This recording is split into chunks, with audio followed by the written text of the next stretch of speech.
Welcome to this comprehensive exploration. I want you to start by imagining a very specific scenario. Imagine you are trying to piece together a puzzle where half the pieces are entirely missing, and the ones you do have seem to have been intentionally scattered by the very people who are supposed to help you assemble it. That is the unsettling reality we are examining today. The parameters of this investigation require a strict chronological examination of geographical, logistical, and legal data spanning over 4 decades. Exactly. Over the course of the next hour or so, we are conducting a detailed investigation into one of Australia's most enduring, most complex, and frankly, most heavily scrutinized missing persons cases. We are looking at the life, the journey, and the disappearance of Anthony John Jones, who was known to everyone as Tony. The subject, Anthony John Jones, was born on July 3, 1962, in Perth, Western Australia. Right, and he was a young man doing what so many young people do, which is exploring his vast country. But that exploration ended abruptly and mysteriously. As we sit here recording this in early 2026, Tony has been missing for over 43 years. The mission of our discussion today is to systematically reconstruct the timeline of his disappearance. We are going to dissect the extensive bureaucratic and institutional failures that followed. Furthermore, the structural analysis will require us to evaluate the unresolved leads of a case that exposed systemic flaws in law enforcement protocols. It is a case that forever changed how the entire nation of Australia handles its missing persons. But to understand the disappearance, we first have to understand the journey. Could you lay out the initial parameters of what Tony was actually doing out there on the road? The established timeline begins with a 6-month working holiday. This is a common sociological undertaking for Australian youths. It typically involves circumnavigating the continent to gain life experience and secure temporary employment across various jurisdictions. Let us take a step back and really look at who Tony was before all this happened, because it is crucial context for you, the listener, to understand exactly how massive this trip was. Tony was just 20 years old. He set out from his hometown of Perth, which is on the far west coast of Australia, on what was meant to be a massive horizon-expanding adventure. The geographical scale of a 6-month working holiday across the Australian landmass is extensive. It is huge. We are talking about thousands upon thousands of kilometers of travel across some incredibly diverse and often harsh terrain. He made quick visits to Adelaide in South Australia, then he moved eastward to Melbourne, headed up to the nation's capital in Canberra, and then spent time navigating the massive urban sprawl of Sydney. The records indicate that following this continuous transit along the southern coast and the eastern seaboard, the subject settled for several months in the city of Brisbane. Yes, and it was after this extended stay in Brisbane that he began the homeward leg of the journey back toward Western Australia. But he was not executing this travel entirely alone, was he? He had a very unique logistical arrangement with his brother Tim. The logistical records confirm a distinct arrangement. For a period of 3 weeks during this homeward transit, the brothers employed separate modes of transportation. Tim operated a bicycle while Tony relied entirely on hitchhiking. Which is an incredible way to travel. I want you to visualize how this worked because it sounds almost archaic today. Imagine you are traveling across a continent roughly the same size as the contiguous United States. You have no cell phone, no internet, no GPS. Due to the disparity in their travel speeds, continuous physical proximity was mathematically impossible. In 1982, mobile telecommunications did not exist for the general public. So it was an elaborate relay system of information. Tony would find a payphone in whatever town he was in, drop his coins in, and call his mother in Perth. He would say, "I am here, where's Tim?" Then Tim would eventually reach a town, find a payphone, call Perth, and get the update on Tony. These relatives located in Perth acted as a centralized communication hub. They relayed messages between the brothers regarding their respective locations, progress, and intended geographical coordinates. And incredibly, the system actually worked for a while. They managed to coordinate and meet up briefly at specific rendezvous points as they moved north along the Queensland coast. They met in the city of Mackay, they met again further north in Airlie Beach, and finally they managed to spend a full, stable week together in the major regional hub of Townsville. The documentation shows that during this specific week, they shared a caravan with 2 other travelers. This occurred at the Sun City Caravan Park, which was located in the suburb of Rossley in Townsville. It was a brief period of stability for them, a chance to rest and regroup before they split up for what would be the final time. Can you detail the exact timeline of when their paths diverge? The divergence of their paths occurred precisely on October 28, 1982. On this date, Tim initiated a 900-kilometer bicycle transit westward, departing Townsville and heading toward the inland mining city of Mount Isa. This split on October 28 is the moment where the timeline starts to tighten considerably, and I want you to pay close attention to the geography here. Tim goes west on a bicycle. A 900-kilometer ride into the Australian outback on a bike is grueling. Simultaneously, Tony departed alone for a secondary excursion. He traveled northward to the coastal city of Cairns. Right, he decides to head further north to Cairns just for a side trip, presumably to see the area before making the long trek west to meet back up with his brother. The focus of this investigation heavily shifts to the exact events that took place a few days later. Specifically, the operational timeline focuses on November 3, 1982. Yes, November 3. On this day, Tony arrives back in Townsville from his side trip to Cairns. He makes his way to a public phone booth located on Bowen Road in the suburb of Rosslea, right near where he and his brother had stayed at the caravan park. He drops his coins in the slot and makes long-distance phone calls back to Perth. The official records verify that he spoke directly to his family and to his girlfriend during these telephonic communications. What exactly was established during those final verified communications? The contents of those telephone communications provide the final verified data points regarding his operational status. During the calls executed on November 3, Tony was informed of two critical pieces of logistical and financial information. And these are crucial for understanding his mindset. First, his family confirmed that his brother Tim had successfully completed the 900-kilometer transit and had arrived safely in Mount Isa. Second, his mother informed him that she had executed a financial transfer, successfully depositing $150 into Tony's bank account. That financial footprint is an absolutely critical piece of the puzzle. Imagine you are Tony. You are 20 years old, you are hitchhiking, and funds are likely incredibly tight. He receives word from his mother that there is fresh money sitting in his account. The explicit instruction provided during the call was that these newly deposited funds were to be shared equitably between Tony and Tim upon their reunion in Mount Isa. $150 was a very decent sum of money in 1982. It was specifically intended to help him and his brother complete their journey, and he knows definitively that his brother is waiting for him in Mount Isa right at the end of the highway. He possessed the operational motivation to travel the confirmed destination and the knowledge of available financial resources. Exactly. He has all the reasons in the world to head west. But this is where the established facts carry a chilling finality. After those calls from the Bowen Road phone booth on November 3rd, Tony Jones made no subsequent phone calls to his family, his girlfriend, or anyone else. The financial records also indicate a complete cessation of activity. He never accessed his bank account to retrieve the newly deposited currency his mother had outlined. He never arrived in Mount Isa to meet Tim. He simply vanished into the Queensland heat. The cessation of all verifiable telephonic, financial, and physical activity on November 3rd establishes the operational date of the disappearance. What followed was a procedural sequence heavily characterized by extreme delays, jurisdictional friction, and institutional failure. That brings us directly to the events of the first 72 hours, and the agonizing bureaucratic red tape the family immediately faced. I want you to put yourself in the shoes of Tony's family back in Perth. The psychological parameters of their situation involve prolonged uncertainty. Days go by. You are expecting a call, but there is nothing. Total silence. On November 11, 1982, which is 8 full days after his last confirmed phone call, the family attempts to officially file a missing persons report by phone. They attempted to alert the authorities in Queensland from their localized position in Western Australia. Right, but they are met with administrative roadblocks that are almost impossible to comprehend today.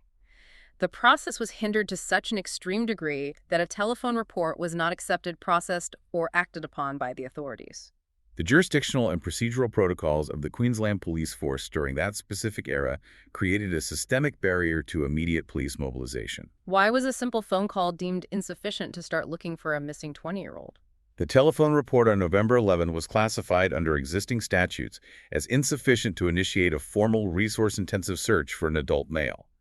Therefore, the family was required to execute an extreme logistical response to formally commence the process. They were instructed that they must travel 5,000 kilometers across the Australian continent to present themselves in person to the Queensland Police. It was only upon their physical arrival 3 days later, on November 14th, the official missing persons investigation was formally commenced and documented within the localized police systems. I really need you to grasp the sheer scale of what that means. 5,000 kilometers. That is essentially driving from New York to Los Angeles and then keeping going for another 1,000 miles. They had to travel across one of the most unforgiving continents on the planet just to physically hand in a piece of paper. The administrative requirement for a physical presence superseded the urgency of the missing person alert. Because the local police refused to take a report over the phone. And the tragedy is, even when they made that monumental journey, even when the investigation finally officially began on November 14th, the immediate law enforcement failures were staggering. Coronial documentation subsequently established specific critical omissions in the initial police response protocols during that primary window of investigation. We are not just talking about minor procedural hiccups here. We are talking about basic, fundamental investigative inquiries that were completely neglected by the Queensland police at the very start of the critical window. What exactly did the official records show the police failed to do? Standard investigative procedures for missing persons dictate the immediate collection of all localized data concerning the subject. However, the records confirm that police failed to obtain hospital reports regarding medical treatment that Tony Jones had received in the localized area prior to his disappearance. So they didn't even check the local hospitals to see if he had been injured or admitted. Furthermore, official Coronial documentation confirms the failure of investigating officers to interview at least one key witness who was localized to the area. This witness was later explicitly identified by the coroner as highly relevant to establishing the timeline of events. You have a situation where the authorities are missing vital medical records that could indicate his physical state or who he interacted with. They are completely missing key witnesses who might have seen him in those final hours. The primary data collection phase was structurally deficient. And the family, having just driven across the entire country, is left completely without effective police assistance. They realize very quickly that if anything is going to be done, they have to do the work themselves. The family was literally forced to conduct their own door-knock inquiries. They executed the foundational investigative footwork that the jurisdictional authorities neglected to perform. Imagine that. You are in a strange city, terrified for your son or your brother, and you are the one walking in the streets knocking on doors in the sweltering Queensland heat around the last confirmed location of Tony, which again was that public phone booth on Bowen Road in Rossley. The passage of time and the lack of actionable intelligence necessitated the introduction of financial incentives to generate investigative leads from the civilian population. As the days turned into weeks and weeks into years, the desperation only compounded. In May 1983, the government authorized an initial reward of $20,000 for information leading to the apprehension and conviction of the responsible parties.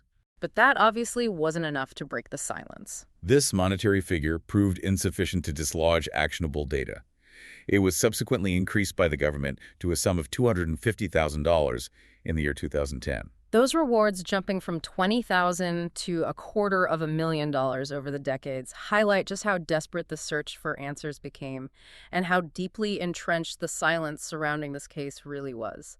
This leads us directly into the 2002 inquest, which occurred a full 20 years after Tony vanished. The 2002 Coronial inquest provided judicial formalization of the known data parameters. This inquest brought some harsh truths to light, but it also introduced a truly bizarre and cruel legal anomaly regarding his death certificate.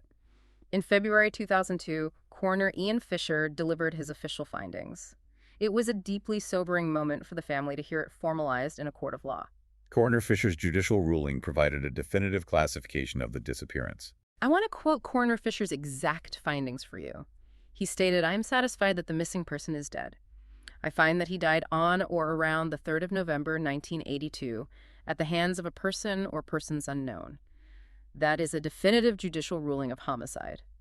But what happened next with the death certificate defies all logic and empathy."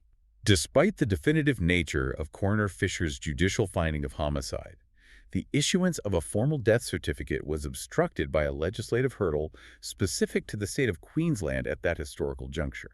A legislative hurdle that just compounded the family's misery. The relevant statute governing the registry of births, deaths, and marriages mandated that a coroner must state a specific verifiable geographical location of death for a certificate to be legally generated.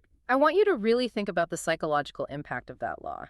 Imagine you have spent 20 years fighting for answers. You finally get a coroner to officially confirm that your loved one was murdered. Because Coroner Fisher could only determine that the death occurred at the hands of a person or persons unknown, but could not state the exact coordinates or specific place where the lethal event happened, the registry was legally barred from issuing the document to the Jones family. The state turns around and refuses to give you the piece of paper that legally recognizes his death simply because they don't know the exact patch of dirt where the crime took place. It was a bureaucratic nightmare. The absence of this legal documentation perpetually prevented the settlement of legal matters regarding the subject's estate. Closure was perpetually denied by a technicality. It took years of fighting to resolve this localized legal absurdity. It wasn't until 2005 that high-level intervention finally occurred. The Attorney General of Queensland and Minister for Justice at the time, Linda Lavarch, recognized the profound cruelty of this situation. The Attorney General's intervention required the introduction of entirely new legislation designed to address this specific jurisdictional loophole. She had to change the laws permanently. Because of her direct intervention, the death certificate for Tony Jones was finally officially issued in January 2006. But getting that certificate wasn't the end of the fight. It was just the beginning of a new phase. Following the resolution of the death certificate anomaly, the family initiated a secondary exhaustive review of the 2002 inquest documents. In 2007, this meticulous review resulted in the identification of multiple investigative leads. Leads that were sitting right there in the files. These leads had been explicitly documented within the Coronial files, yet had not been acted upon by law enforcement personnel. Based on these findings of systemic neglect, the family formally submitted a petition on June 14, 2009. This petition was directed to Attorney General Cameron Dick, formally requesting that the Coronial inquest be reopened to examine these specific uninvestigated leads. The formal legal petition outlined the uninvestigated evidentiary data. And what do you think happened to that formal, legally sound petition pointing out ignored evidence? It was completely ignored.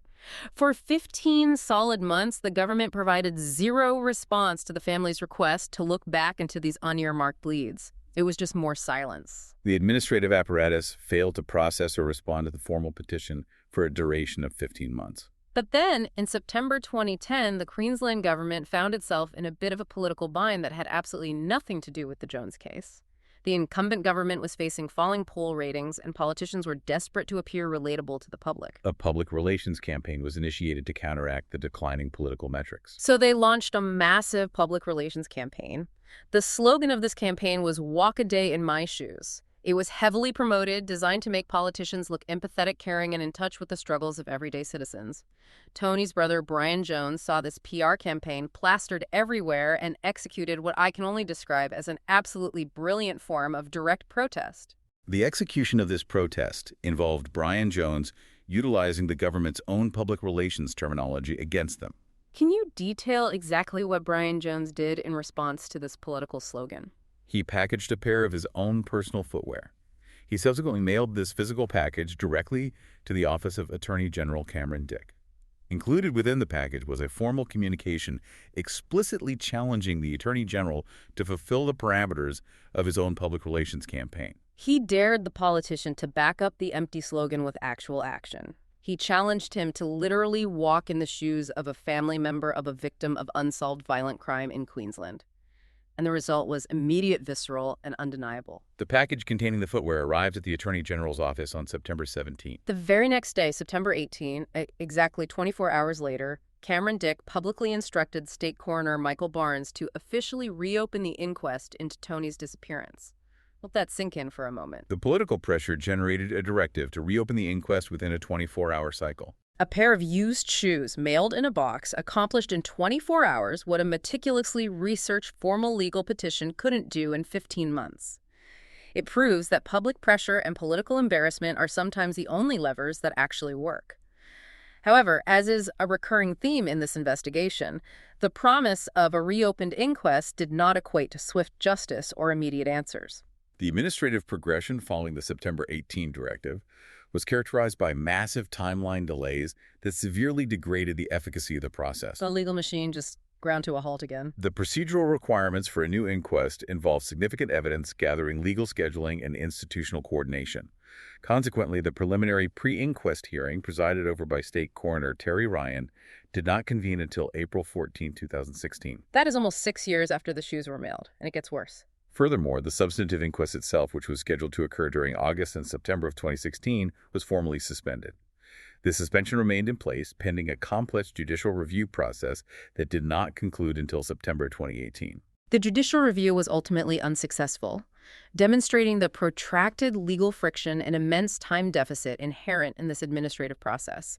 It is truly staggering to map out that timeline in your head. The delays represent an 8-year gap between the authorization of the new inquest and the resolution of the judicial review.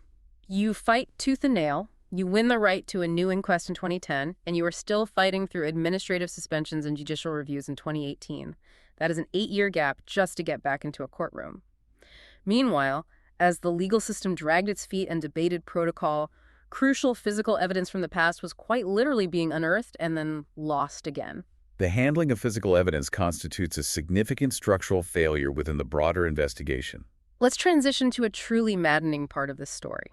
The Cloncurry search and the decades of lost physical evidence. In January 2011, a retired grazier, a rural landowner from the outback town of Cloncurry, contacted the Jones family directly. The individual transmitted historical data to the family regarding the 1982 operational window. He had a revelation that must have stopped their hearts completely. He told them that 29 years earlier, back right around the time Tony vanished in 1982, he and a retired police officer had found physical evidence out in the brush on the edge of the township. What exactly was the nature of the evidence they found out there? The inventory of the physical evidence recovered by the grazier and his associate in 1982 was highly specific and directly relevant to the missing person. It consisted of remnants of camping equipment which correlated with the subject's mode of travel. But there was something even more specific than just camping gear. Crucially, the cache also included a physical letter. This letter was explicitly addressed to Anthony John Jones, and the sender was identified via the contents as his mother. I want to make sure you catch the weight of this. This wasn't just a random discarded sleeping bag or an unidentifiable piece of canvas. It was a personalized letter with Tony's exact name on it sent from his mother. This material constituted direct physical linkage, confirming the subject's intended trajectory toward the western regions of the state. It is undeniable proof of his belongings being in that specific area. The grazier had done the right thing. He had handed this crucial evidence into the local Cloncurry police decades ago. He actually came forward to the police again in 2010 to inquire about what had ever happened to it. His inquiries to current law enforcement personnel in 2010 were not processed or acted upon. His inquiries were completely ignored by the current officers. He was so incredibly frustrated by the persistent police inaction that he bypassed the local authorities entirely and went straight to the family. The family then had to relay this explosive story directly to the coroner just to force the police to pay attention to evidence they already had in their possession 29 years prior. The coroner's direct intervention compelled a physical response from localized law enforcement, resulting in a formal search operation. On October 11, 2011, a formal search operation was officially mobilized based on the grazier's data. The personnel allocated to this operation consisted of an 8-officer police contingent and 4 trained volunteers from the State Emergency Service. The operation was sustained for a duration of 6 hours. They scoured a specific area. The geographical focus was a meticulously defined 50-square-meter area situated beside the Cloncurry River, specifically localized near the intersection of Quamby Road and the Eyre Highway. They searched that highly specific 50-square-meter patch of dirt with a fine-tooth comb. You have 8 sworn officers, 4 dedicated SES volunteers, spending 6 grueling hours searching the dirt, the brush, and the riverbank. And what was the result of this highly anticipated search? The localized search operation yielded 0 forensic or physical results. Absolutely nothing was found. The campsite yielded no human remains, no further belongings, and no clues. But the most damning part of this entire search operation wasn't the lack of new evidence. It was the aftermath regarding the old evidence. Command personnel were required to address the status of the original 1982 evidence cache. Detective Acting Inspector Mick Walker had to stand in front of the media and make a stunning, almost unbelievable admission regarding the chain of custody. He admitted publicly that police were actively investigating what had happened to the original physical evidence. The camping gear and the verified correspondence from the subject's mother could not be located within the evidence depository. The police had literally lost the definitive physical evidence of Tony's belongings. It vanished from their own evidence rooms. The systemic misplacement of chain of custody evidence from 1982 significantly degraded the forensic viability of the case. The loss of the physical items permanently removed any possibility of modern DNA or fingerprint analysis that could have been applied to the letter or the equipment. It is just gone.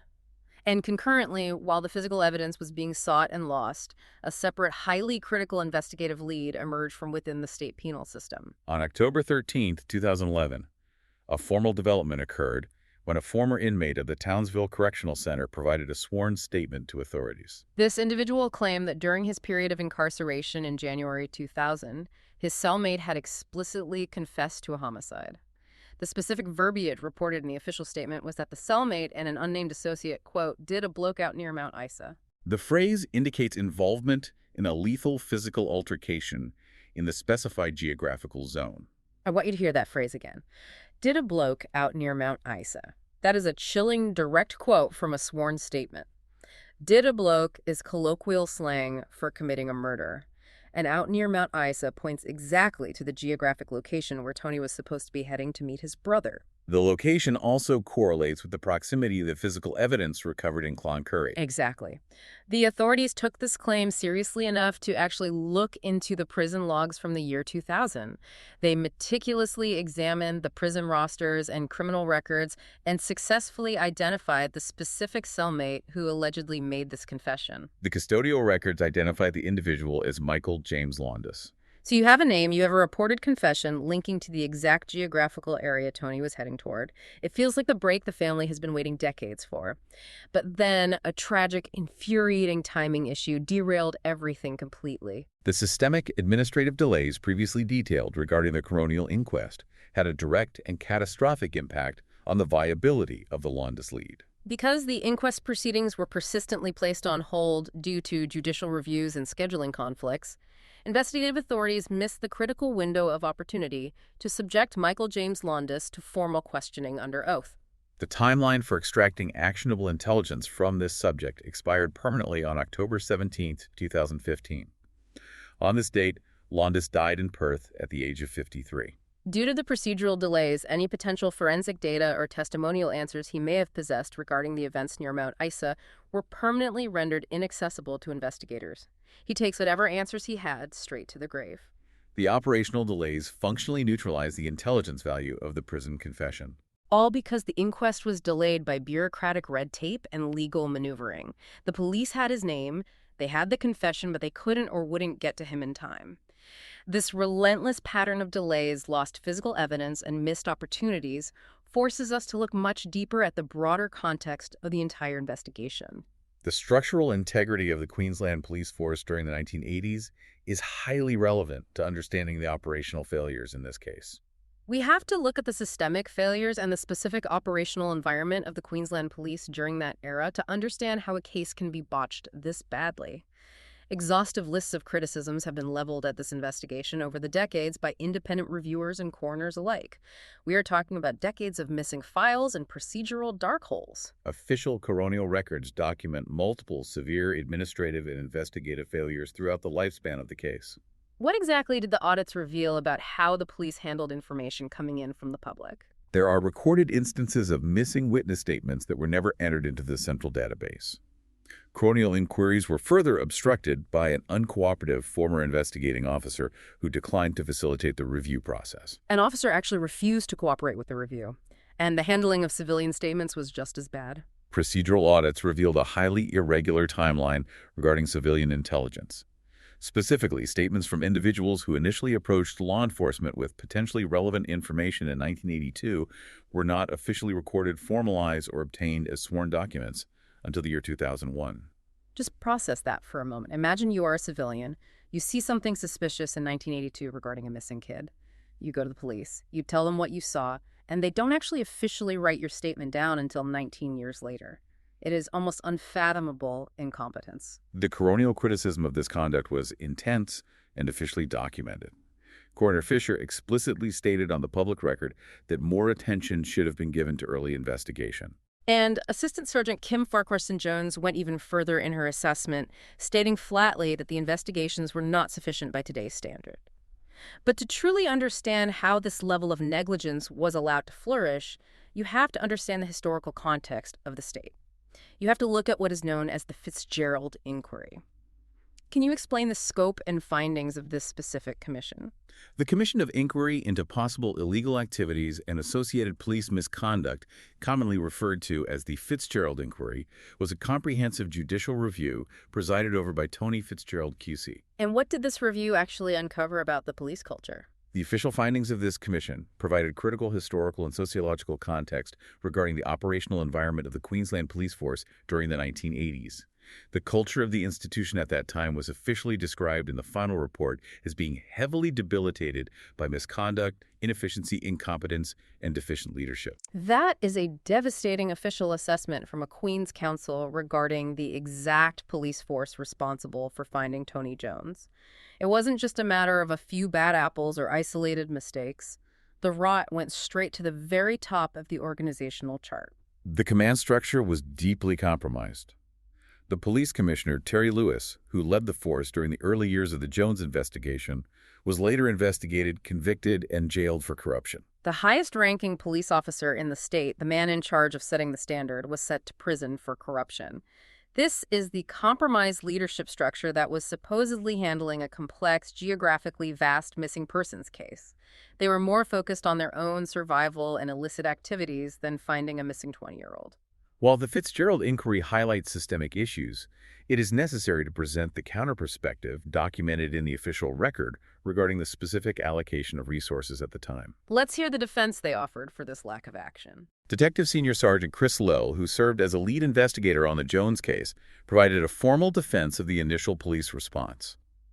He submitted an argument stating that governed by the operational doctrines and resource limitations of the 1980s missing persons over the age of 16 simply did not command the immediate deployment of personnel or financial resources that they would automatically trigger under modern investigative protocols. So the defense essentially boils down to, well, that is just how things were done back then. He was an adult, so we didn't look very hard. But when you begin to look at the specific unresolved leads, the physical tips that were handed to them on a silver platter, that defense of limited resources becomes very, very hard to swallow. The handling of localized tips indicates a failure beyond simple resource allocation. Let's dissect these unresolved leads, starting with a piece of evidence known as the Lochiel letter. In January 1983, just a few months after Tony vanished, the police received a highly specific anonymous tip-off. It was a physical letter postmarked from Cairns, which aligns geographically with the subject's known transit history prior to the disappearance. Right. Cairns is precisely the coastal city Tony had visited on his side trip right before he disappeared. What exactly did this anonymous letter say? The exact text of the correspondence was recorded in the evidence log as follows. I believe body of A.J. Jones, buried in or near Fullerton Riverbed, within 100 yards south side, Flinders Aitchen Way, Lochiel. I want you to break down how specific that is. It doesn't just say, look in the river. It gives a specific name, A.J. Jones. It gives a specific location, the Fullerton Riverbed.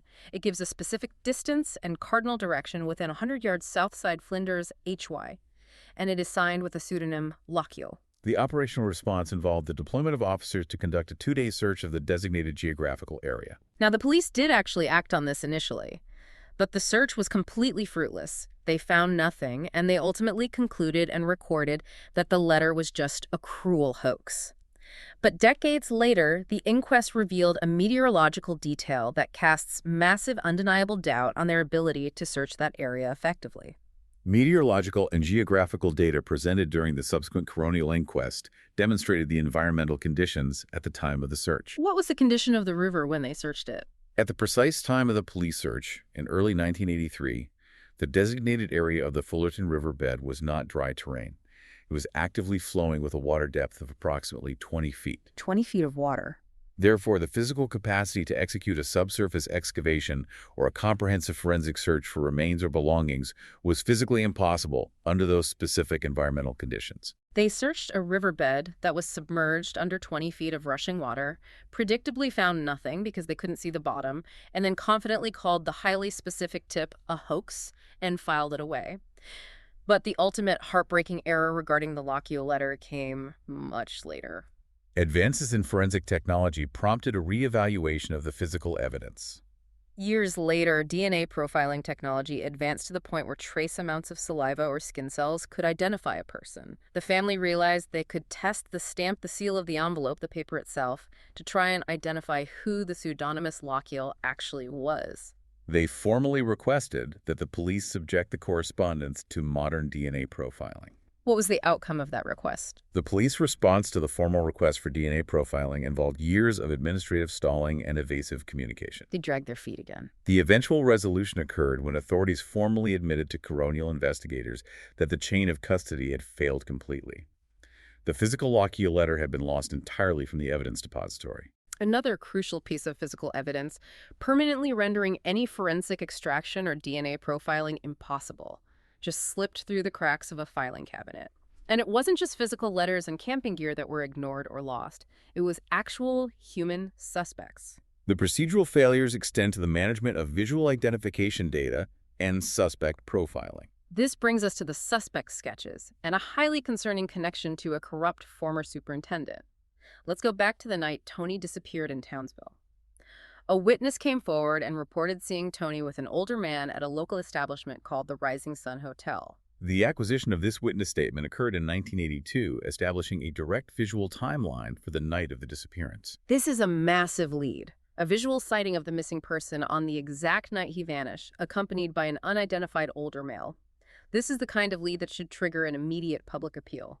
How long did the police take to utilize this witness description? Despite the immediate acquisition of this witness statement in 1982, the production and public dissemination of an identikit picture was subject to severe administrative delay. Law enforcement records show they waited a full decade until the year 1992 to formally publish the composite visual sketch for public identification purposes. 10 years. I want you to fathom the absurdity of that. They sit on a detailed physical description of the last person seen with a suspected murder victim for a decade before releasing a sketch to the public. But here is where it gets truly wild. The eventual publication of the sketch generated immediate civilian intelligence. When they finally do release it in 1992, the public tip-offs come flooding into the station almost immediately. And the name that multiple members of the public suggest is absolutely shocking. People look at this sketch and say it bears a striking resemblance to a man named Mervyn Henry Stevenson. Now, Stevenson was not just a random civilian living in the area. Who was he? The personnel records indicate that Mervyn Henry Stevenson was a former stock squad officer and had achieved the senior rank of police superintendent in the Townsville district. He was a very high-ranking local cop. To clarify, the stock squad was a specialized unit tasked with policing vast agricultural properties and cattle operations, granting its officers immense localized power and geographical knowledge. Stevenson's tenure ended when he officially resigned from the police force. Why did he resign? This resignation occurred approximately 1 year prior to the disappearance of Tony Jones and was precipitated by formal internal accusations of severe corruption. A corrupt former police superintendent, a man who knows how investigations work, who knows the vast empty terrain of the outback, perfectly living right in the area, and he perfectly matches the delayed sketch of the man last seen with Tony. The intelligence linking a former senior officer to the sketch constituted a highly sensitive operational development. You would think upon receiving multiple tips naming a disgraced former top cop, the police would be knocking down his door the very next day with a team of investigators. But they didn't. The inquest transcripts and a 2009 internal police report authored by Senior Sergeant John Mahoney revealed a stunning, indefensible fact. The operational timeline confirms that Mervyn Henry Stevenson was not subjected to investigative scrutiny following the 1992 tip-offs. Mervyn Henry Stevenson was never investigated, never interviewed, never formally questioned in relation to Tony's disappearance until 17 years after those initial public tip-offs came in. It wasn't until February 2016 that Mahoney finally went on the official record to confirm that Stevenson was considered a person of interest. The 17-year delay in categorizing the former superintendent as a person of interest represents a significant deviation from standard investigative protocols. It is a level of protectionism or incompetence that defies belief, and it wasn't the only time suspect sketches were mishandled. The investigative process regarding visual identification generated further operational delays with subsequent materials. A second composite sketch was eventually produced by a professional artist named Chris Brunton for publication in the Townsville Bulletin. What happened with the second sketch? The publication of this secondary visual aid generated new specific leads.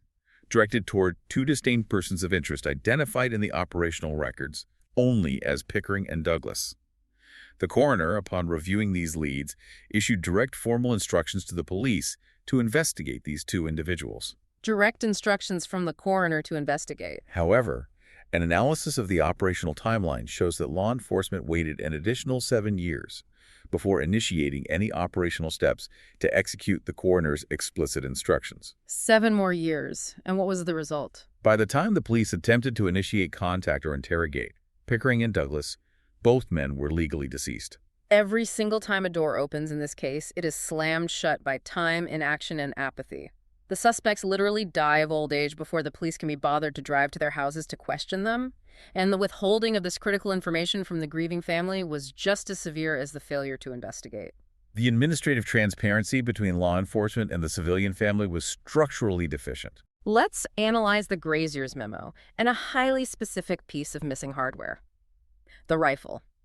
The Jones family, realizing the police were not communicating with them, had to utilize the Freedom of Information Act, a legal mechanism to force the government to hand over files just to find out what was happening in their own son's case. The execution of the Freedom of Information request yielded internal documentation that had not been previously disclosed. Through this arduous FOI request, they obtained a 1999 internal police memo that had been kept completely secret. What did this memo contain? The document in question is an internal communication from the primary case officer explicitly directed to the homicide squad. The text of the memo states verbatim, "I have also received a letter from a retired grazier who is named a suspect by the name of blank, and I note that his history indicates he is most probably a blank, and I consider that he should be interviewed. I've attached a copy of the letter." The blanks obviously being redactions of the suspect's name and criminal history. This documentation explicitly denotes that the police possessed a named suspect possessing a prior criminal conviction provided directly by a civilian source in 1999. This internal memo proves definitively that the police had a specific suspect with a known criminal record named by a rural grazier who knew the area. But what is truly unacceptable, what crosses the line from incompetence into active obfuscation, is that the family was completely kept in the dark about this. The internal documentation regarding this suspect was omitted from subsequent judicial reviews. Neither the grazier's letter naming the suspect nor any related inquiries were ever brought up, documented, or discussed at the heavily scrutinized 2002 inquest. The coroner didn't know about it, and the family didn't know about it. The family only found out about it because they dug through Freedom of Information documents years later. The lack of disclosure compromised the completeness of the 2002 Coronial findings. And while we are discussing specific evidence, there is one final, highly identifiable physical item that remains unaccounted for, which might hold key to all of this. What was the weapon Tony had with him? The formal inventory of belongings carried by Tony Jones at the time of his disappearance included a firearm intended for rural use. Specifically, it was a dismantled .22 caliber Eyre rifle. And we have the exact serial number for this. The official police documentation records the precise serial number as 257435. A notable, highly distinct physical characteristic of this weapon is that it featured a dark red stained stock. I want you to burn that image into your mind. A dismantled .22 caliber rifle with a dark red stock serial number 257435.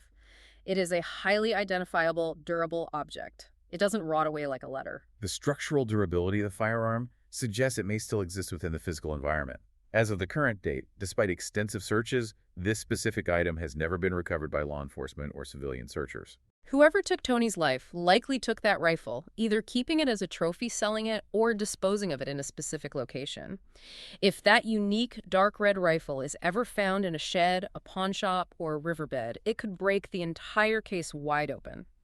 But for years, the case lay dormant, seemingly frozen in time until what seemed like a massive explosive breakthrough occurred. The operational status of the investigation experienced a sudden shift in 2014 based on the reevaluation of historical intelligence. We can call this chapter the Hughenden False Dawn. From February 8 to 12 in 2014, there was a sudden flurry of intense media activity. Detective Senior Sergeant Mahoney and Detective Acting Superintendent Cheryl Scanlon stepped confidently in front of the news cameras and announced to the nation that they had fresh and credible information. The public pronouncement characterized the data as establishing a new geographical focal point for the investigation. They claimed this new data linked Tony's potential murder to the inland town of Hughenden. What was the basis for this seemingly massive announcement? The basis for this public announcement was entirely rooted in historical reports dating back to December 1982. At that specific time, authorities had recorded statements from at least 5 different individuals residing in the Hughenden area. And what did these witnesses claim to have seen? These witnesses alleged that they had visually observed a hitchhiker bearing a physical resemblance to Tony Jones between the dates of November 12 and November 14, 1982. The police were heavily, almost exclusively focused on a specific witness statement from the Grand Hotel in Hughenden. This witness claimed to have spoken directly to the hitchhiker on November 12 at exactly 8:00 p.m. The witness gave a very specific physical description to the police, noting prominently that the young man had an Abraham Lincoln-style beard. The physical description provided the central pillar of the 2014 operational theory. On the surface, if you don't know the case file intimately, it sounds like an incredibly solid lead. But there were massive glaring problems with this theory, problems that had actually already been addressed, analyzed, and completely dismissed decades earlier by previous investigators. The forensic viability of the Hughenden sightings had been systematically dismantled by the original lead investigator, Chris Lill, and subsequently corroborated by Coroner Fisher.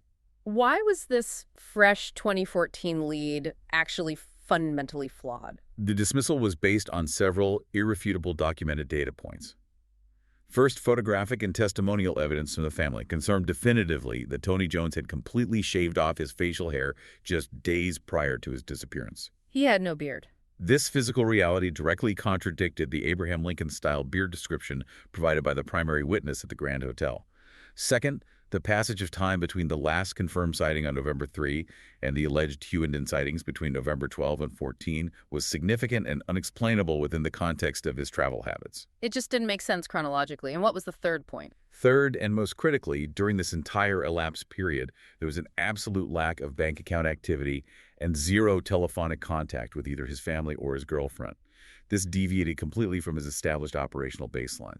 Based on these three compounding factors, the 2014 resurgence of the Hughenden theory was fundamentally flawed and forensically impossible. The police essentially recycled a completely debunked lead from 1982, a lead that defied the basic physical reality that Tony had shaved his beard.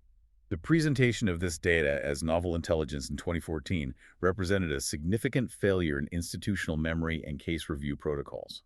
They presented it to the media as fresh and credible in 2014, and in doing so built a false hope for the family that quickly collapsed under the weight of basic established facts.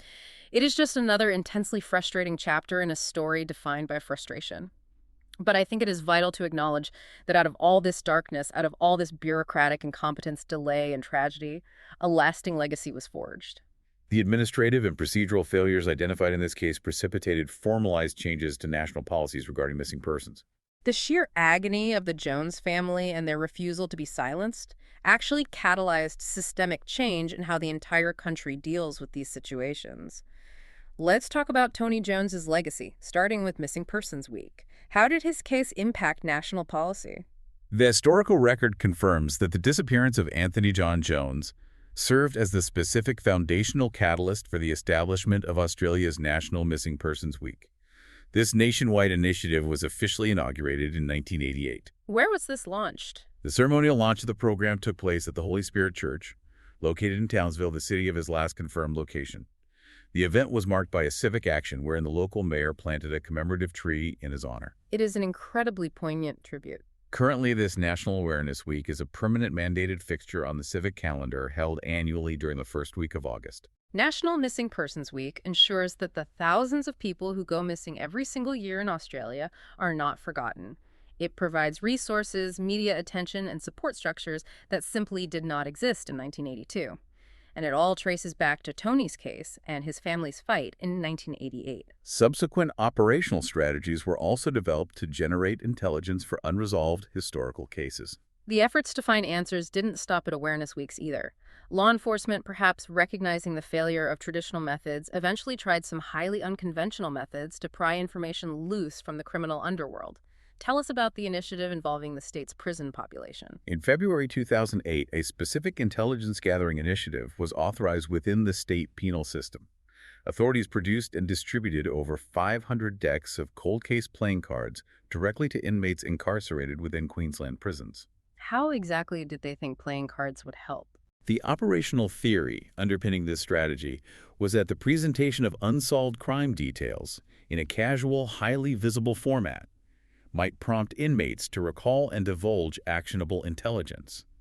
Each card within the deck featured specific details and photographs of a single cold case. And Tony was included in this deck. The data concerning Tony Jones was assigned to a specific card within the operational deck, the Two of Spades. The Two of Spades. 52 cards in a deck, 52 cold cases handed out to murderers, thieves, and gang members across the state, hoping that while they're sitting in a cell playing poker, someone might recognize a detail, remember a whispered confession, or decide they want to make a deal with the warden. The strategy represents an attempt to penetrate the informational barriers within the custodial environment. It is a stark, almost dystopian reminder of how incredibly difficult it is to penetrate the silence surrounding cases like this when the initial golden hour of investigation is squandered. As we bring this exhaustive investigation to a close, there is a final thought I want you, the listener, to really sit with. I want you to reflect on a deeply unsettling concept that this case exposes perfectly. The systemic mechanisms of investigation possess inherent vulnerabilities regarding data retention and administrative competence. Consider the compounding trauma experienced by families of missing persons.